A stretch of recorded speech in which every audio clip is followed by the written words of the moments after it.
नमस्कार दोस्तों, फिर से आपका स्वागत है लोक भारती हिंदी इस YouTube चैनल पर। सातारा जिला हिंदी अध्यापक मंडल सातारा और लोक भारती हिंदी के संयुक्त तत्वाधान में सेतु अभ्यास का मार्गदर्शन करने हेतु मैं विनायक बगाड़े आपके सामने उपस्थित हूँ। दिन है 28 और 29। आज तारीख है 28 जुलाई 2021। कक्षा है 8वीं। यह जो कृति है हमें 2 दिन के लिए दी गई है, 28 और 29 के लिए। तो इसके 2 हिस्से हम यहाँ पर करेंगे।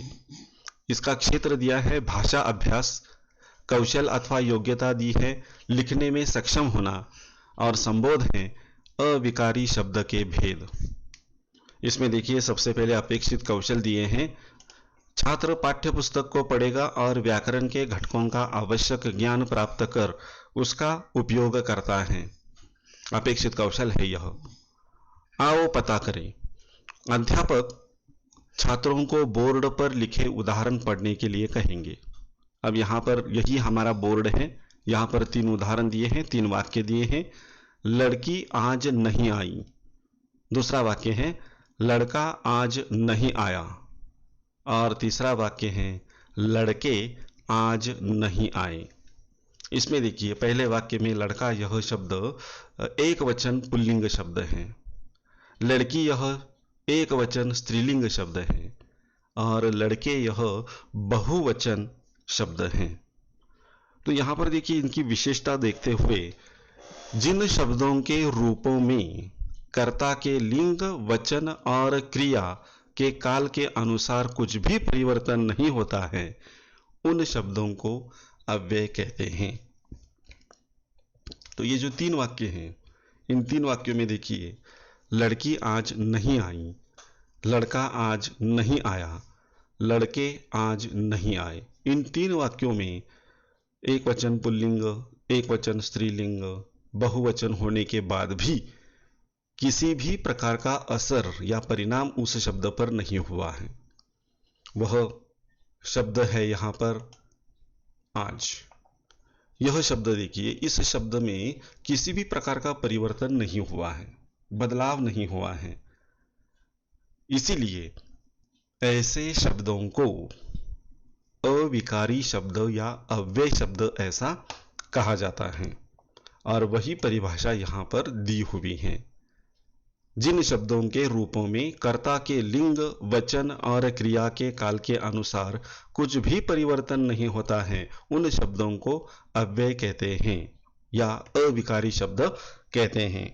तो इस 3 उदाहरणों के द्वारा हम देख सकते हैं कि आज यह जो शब्द है, इसमें किसी भी प्रकार का परिवर्तन नहीं होता। इसलिए आज यह जो शब्द है वह अव्यय है, अविकारी शब्द है।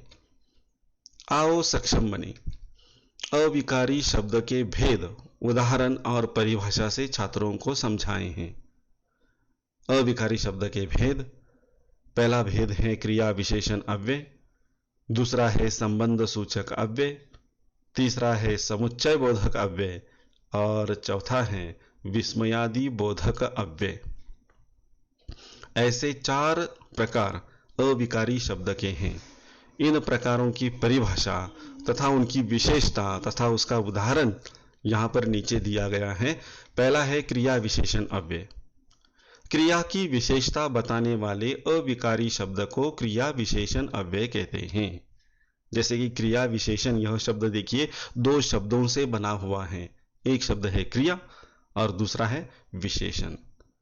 तो ऐसा अविकारी शब्द जो क्रिया की विशेषता बताता है, ऐसे अविकारी शब्द को क्रिया विशेषण अव्यय कहा जाता है। जैसे घोड़ा तेज दौड़ता है। इसमें देखिए, दौड़ता है यह क्रिया है, और इसके बारे में विशेष जानकारी देने वाला शब्द है तेज। तो यह तेज शब्द क्रिया विशेषण अव्यय है, क्योंकि वह क्रिया की विशेषता बताता है और वह अविकारी शब्द है। तो इस तरह से क्रिया विशेषण अव्यय की परिभाषा और उसका उदाहरण। दूसरा प्रकार देखिए, संबंध सूचक अव्यय। वाक्य में आने वाले शब्द अथवा शब्द समूह का अन्य शब्दों के साथ संबंध सूचित करने वाले अविकारी शब्द को संबंध सूचक अव्यय कहते हैं।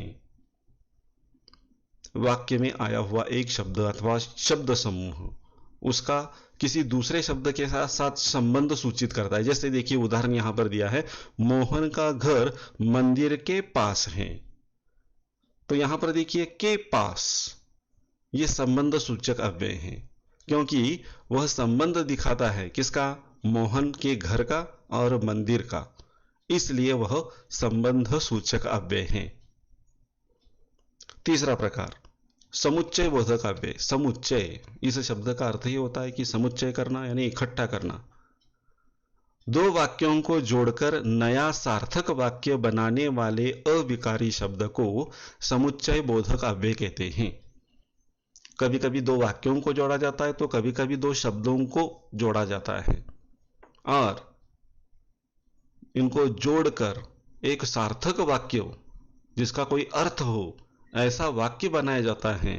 ऐसे शब्द को, ऐसे अविकारी शब्द को समुच्चय बोधक अव्यय कहते हैं। जैसे विमला घर आई और उसने खाना खाया। इसमें देखिए दो वाक्य हैं। पहला वाक्य है विमला घर आई, दूसरा वाक्य है उसने खाना खाया। लेकिन इन दो वाक्यों को जोड़ने वाला, इनका समुच्चय करने वाला एक अविकारी शब्द है और वह है और। तो यह और क्या करता है, दो वाक्यों को जोड़ता है और उनसे एक सार्थक वाक्य बनाया जाता है, इसलिए और यह समुच्चय बोधक अव्यय है। चौथा प्रकार है विस्मयादि बोधक अव्यय। मन के भाव, आश्चर्य, भय, दुख, आनंद, घृणा आदि भावों को व्यक्त करने वाले अविकारी शब्दों को विस्मयादि बोधक अव्यय कहते हैं। जैसे अरे आप कब आए। अब देखिए यहां पर मन के भाव या आश्चर्य, भय, दुख, आनंद, घृणा, इन भावों को व्यक्त करने वाला अविकारी शब्द, लेकिन वह वाक्य की शुरुआत में ही आता है और इसके बाद विस्मयादि चिन्ह लगाया जाता है। जैसे कि वाक्य यहां पर दिया है, अरे आप कब आए। अरे यानी ये आश्चर्य प्रकट करने वाला शब्द है। मन का जो भाव है वह प्रकट करने वाला शब्द है। मन में जो आश्चर्य हुआ है इस भाव को प्रकट करने वाला शब्द है अरे। तो इस तरह से ये चार प्रकार कौन कौन से, क्रिया विशेषण अव्यय, संबंध सूचक अव्यय, समुच्चय बोधक अव्यय और विस्मयादि बोधक अव्यय, ऐसे चार प्रकार, इन चार प्रकारों की परिभाषा और जो उदाहरण दिए हैं, सिर्फ यही नहीं आपको अलग अलग 5 उदाहरण यहां पर देने होंगे। क्रिया विशेषण अव्यय के 5 उदाहरण, संबंध सूचक अव्यय के 5, समुच्चय बोधक अव्यय के 5 उदाहरण, विस्मयादि बोधक अव्यय के 5 उदाहरण आपको यहां पर लिखने होंगे। इनकी परिभाषा लिखिए और परिभाषा लिखकर इसके 5 उदाहरण आपको देने होंगे। तो इस तरह से ये पहला भाग है, पहला हिस्सा है। आज हम इसे यहाँ पर रोक देते हैं, थोड़ा सा बाकी है वो हम कल देखेंगे। तो दोस्तों मैं अपनी वाणी को यहाँ पर पूर्ण विराम देता हूँ। धन्यवाद।